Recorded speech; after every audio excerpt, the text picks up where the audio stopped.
पुराने समय की बात है। उसी नगर देश में एक बड़े ही दयालु व धर्मात्मा प्रवृत्ति के राजा रहते थे, जिनका नाम था राजा शिवी।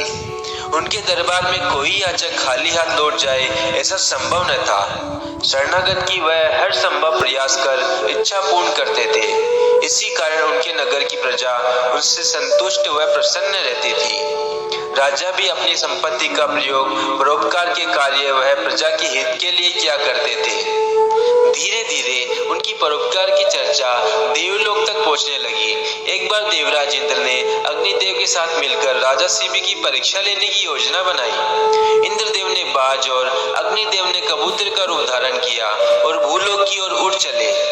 कबूतर बाज से अपनी जान बचाते हुए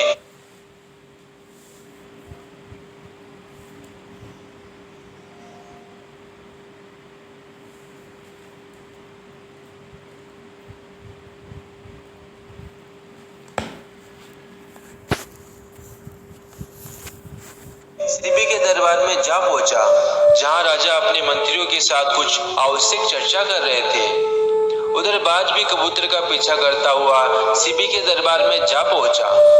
बाज को देखकर कबूतर ने मनुष्य की भाषा में महाराज शिवी की गोद में चिपते हुए कहा, राजन, इस बात से मेरे प्राणों की रक्षा करो। मैं आपकी शरण में आया हूँ, मुझे शरण आए की रक्षा करो।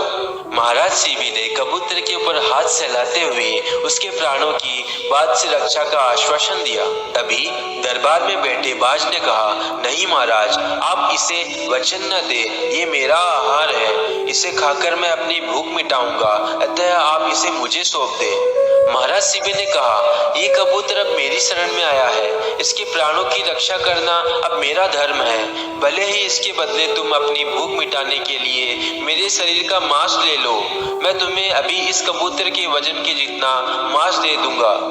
राजा शिवी ने दरबार में एक तराजू मंगवाया, जिसके एक पलड़े में कबूतर को रखा और दूसरे पलड़े में अपनी एक जांघ का मांस का टुकड़ा रख दिया। काफी मांस रखने पर भी पलड़ा न हिला तो राजा ने और मांस काट कर रख दिया, लेकिन फिर भी पलड़ा ज्यों का त्यों बना रहा। राजा को बड़ा आश्चर्य हुआ, लेकिन वह कबूतर की जान बचाने के लिए वचनबद्ध थे, इसीलिए उन्होंने अपनी दूसरी जांघ का मांस का भी टुकड़ा काट के रख दिया। इस तरह राजा शिवी ने धीरे धीरे अपने दोनों पैर और एक भुजा काटकर पलड़े में रख दी, लेकिन फिर भी कबूतर वाला पलड़ा हिल न सका। ये देखकर राजा शिवी बड़े निराश हुए। राजा समझ गए कि ये कोई साधारण पक्षी नहीं है।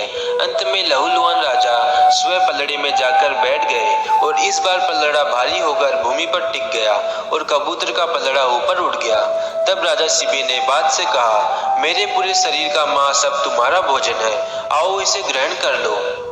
महाराज शिवी का ऐसा त्याग देखकर बाज रूपी देवराज इंद्र और कबूतर बने अग्निदेव अपने वास्तविक रूप में प्रकट हो गए। दोनों ने महाराज शिवी की प्रशंसा की और उन्हें पहले के समान स्वस्थ कर यह आशीर्वाद दिया, शरणागत की रक्षा के लिए